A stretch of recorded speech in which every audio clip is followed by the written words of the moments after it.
by Stephen A. Smith and Michael Wilbon from the desert, who saw that one live. And Stephen A., I know how much respect you have for the man to your left, and we will defer to our slightly elder statesman and give him the first crack at this. Michael, having seen as many things and as many games as you've seen, how would you frame the end of this Western Conference Finals Game 2? Well, Scott, the one thing I kept, it's so loud in here. This place was as loud as any arena I have ever been in to cover the NBA playoffs, ever. And I kept screaming at Stephen A. I literally had to lean in his ear for him to hear me. I kept saying, Ayton to the rim. The Suns can't make a shot. Cam Johnson did, but no other Sun. At some point, so Bridges, Booker, and Crowder were 7 for 26 tonight. And on a night like that, the Clippers have to win the game. Because Chris Paul ain't going to let that happen in Game 3. I mean, this is going to be a different offensive makeup. But I kept screaming at him with the 9/10 of a second left. Ayton to the rim. Ayton to the rim. That's what they've got to run. But I don't know. I didn't believe it was going to work like that. Even if I was foreseeing it a little bit, the plan, the attempt, to have it work perfectly and Ayton go up like that. And they had two 7-footers in the game. Yeah. You know, Boogie Cousins was guarding the inbounds pass. That's right. From Jay Crowder. And the pass was perfect over a 7-footer.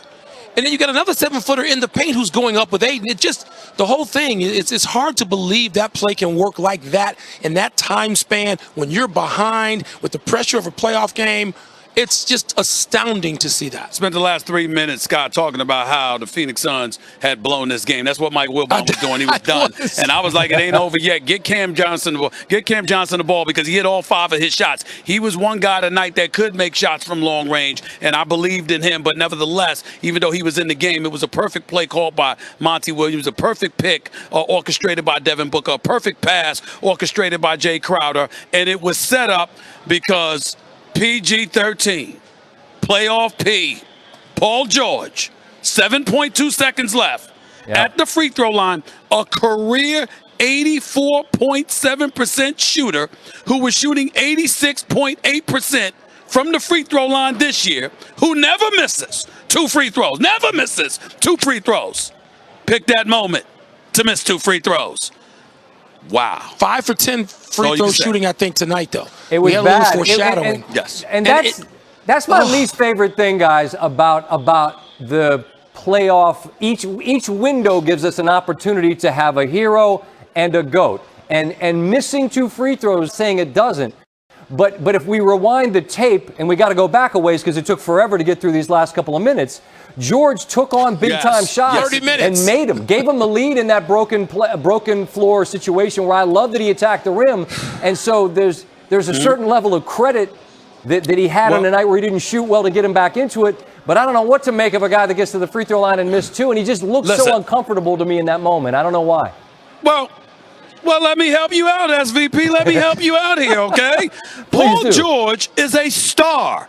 Paul George is a star. He's not the star of the Los Angeles Clippers. That would happen to be Kawhi Leonard, who is out.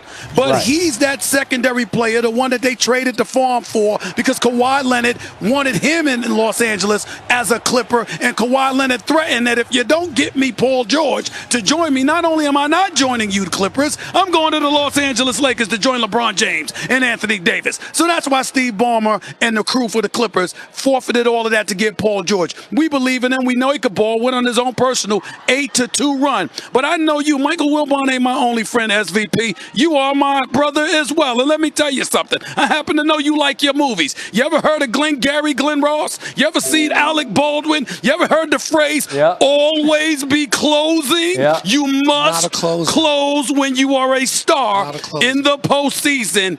He didn't close.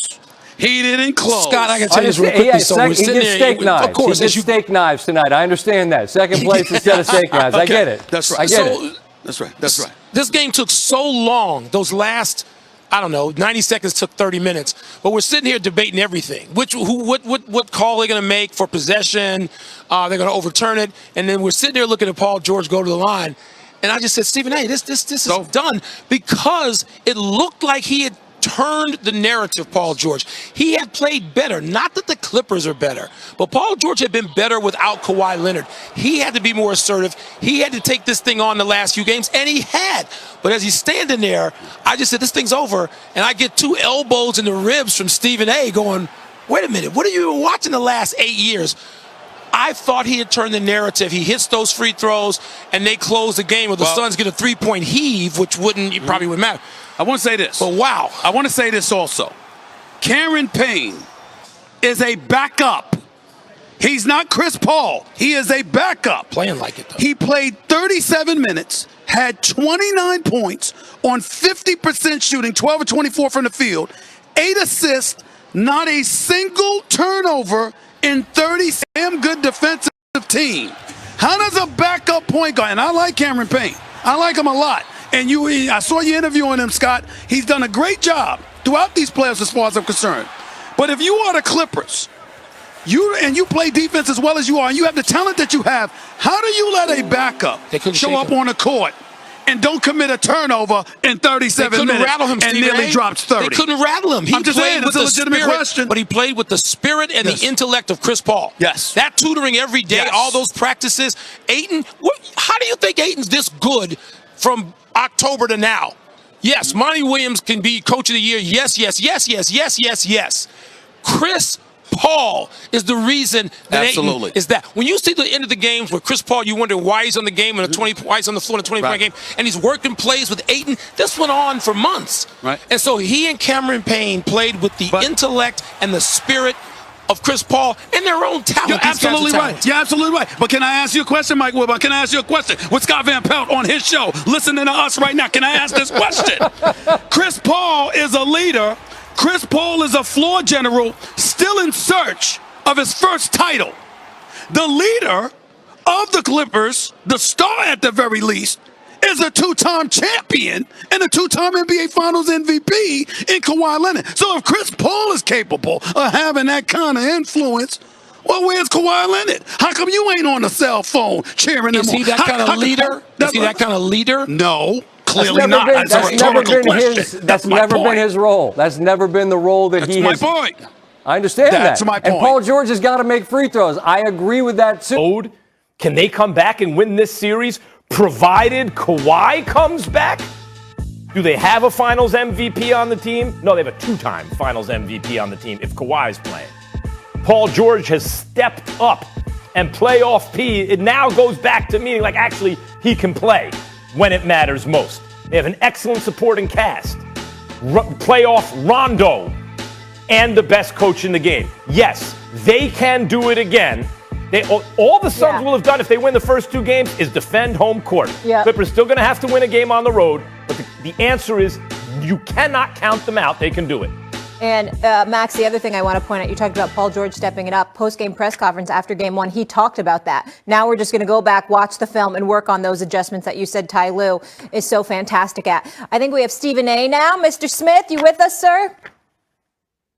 I can hear y'all fine. I can't see y'all, but I can hear you. How y'all doing? We can see you. You're looking good. All right, so Stephen A., tell me this. If the Clippers lose tonight and they go down 0-2, do you think they'll come back again like they have in this playoffs we saw with the Mavs and the Jazz? No. I think this is a different beast. I think when you were going against the Utah Jazz, as sensational as I believe Donovan Mitchell is, he was the only guy on the court that could make a play for himself. The rest of them were completely dependent on him and what he created for them in order for them to score the ball. And when you're playing against stout athletes like the Los Angeles Clippers with Kawhi, with Paul George, even though Kawhi wasn't there the last 3 games, but with a Paul George, with Reggie Jackson, who's playing for a new contract and playing lights out, with Morris and everybody else, I mean, you're going to have to show up. In the case of the Phoenix Suns, that's not their issue. Yeah, CP3 might be out, but Devin Booker, the second coming of Kobe Bryant, as far as I'm concerned, when you look at the kind of show he's capable of putting on, that's one element. When you look at Cameron Payne coming off the bench and subbing for CP3, I think that's another element. When you look at Mikal Bridges and the way that he's been playing, you look at the experience of a Jay Crowder, who's as tough as nails. All of these different things, you've got guys that are capable of creating their own shots and making things happen and able to match match the athleticism that the Los Angeles Clippers are going to be able to throw at them, if not exceed it. So when I look at it from that perspective, I say if you go down 0-2, now the question is, are you going to beat the Phoenix Suns, the number 2 seed in the entire NBA? Are you going to